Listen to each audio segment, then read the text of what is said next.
Magandang Saturday morning po sa inyong lahat, mga katots, mga TFTD followers. Kumusta po kayo? Ang ating po magiging tanong sa araw na ito ay, kulang pa ba? Bakit po? Sa Ebanghelyo po para sa araw na ito, ayon kay San Mateo, Kabanata 17, mga talata 14 hanggang 20, meron pong isang lalaki na lumapit sa ating Panginoon, lumuhod, at ganito po yung sinabi. Hayaan niyo pong basahin ko. Ginoo, mahabag po kayo sa anak kong lalaki. Siya po'y inaalihan siya po'y himamatayin at lubhang nahihirapan kung sinusumpong.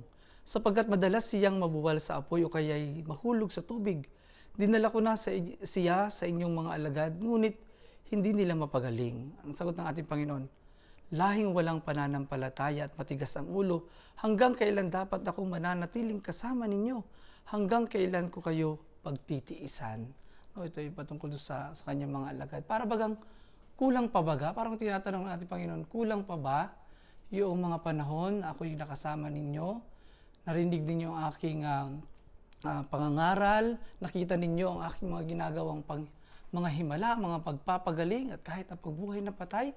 Para bang tinatanong, kulang pa ba yun? At ganoon lang kaliit ang inyong pananampalataya at hindi ninyo mapalayas ang demonyong ito, sapagkat pagkatapos nung napalayas ang ating Panginoon ay lumapit sa kanya yung mga alagad at tinanong, nang wala bang nakaririnig, bakit hindi po namin mapalayas ang demonyo? Sagot ng ating Panginoon ay, dahil sa kaliitan ng inyong pananalig. Parang yung mga nagdaang mga panahon ng kasama ng ating Panginoon ay parang kulang pa para lumaling sa pananampalataya yung mga alagad. Kaya magandang tanongin din natin sa ating pagninilay ngayon, kulang pa ba yung mga iniwan ng ating Panginoong Jesucristo para matulungan tayo na lumalim ang ating pananampalataya? Kulang pa ba yung mga sakramento na iniwan sa atin para maipadama ng Diyos na kasama natin siya sa paglalakbay na ito, sa pagtahak na ito ng kabanalan?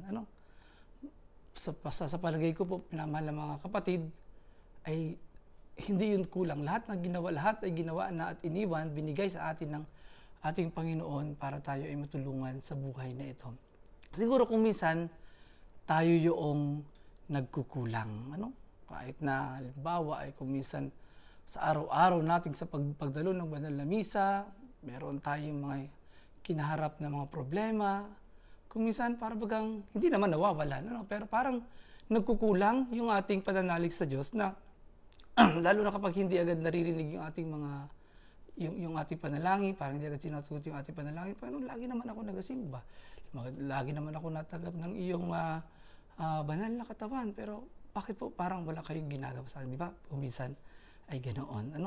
Pero hindi po kulang yung ginagawa ng Diyos, ng ating Panginoon, para tayo tulungan at samahan sa ating paglalakbay nito. Marahil tayo kung minsan yung nagkukulang, humihina yung ating pananalig.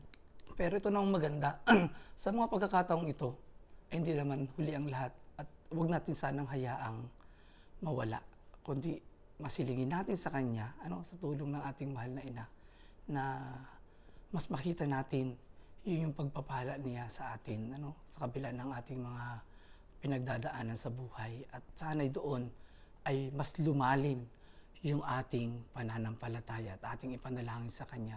Panginoon, punuan niyo po ang aming kakulangan. Okay po? At ang laging hamon po sa atin, always be cyber missionaries. Evangelize through social media. Please like, share, and follow our page, Thought for the Day, at ating pong Instagram at Thought for the Day. Ang ating YouTube channel, TFTD Blessed and Blessing. Ang ating TikTok account at Thought for the Day. At ating pong pagbati ng maligayang kaarawan kay na Herminia Palama at kay Virginia Estrella. Happy birthday po. Sila po yung mga miyembro ng apostolado ng panalangin. At sa lahat po ng may birthday diyan, maligayang kaarawan po sa inyo. At ang laging paalala sa atin ni Bishop Juni, always be blessed and be a blessing. Magandang araw po sa inyong lahat.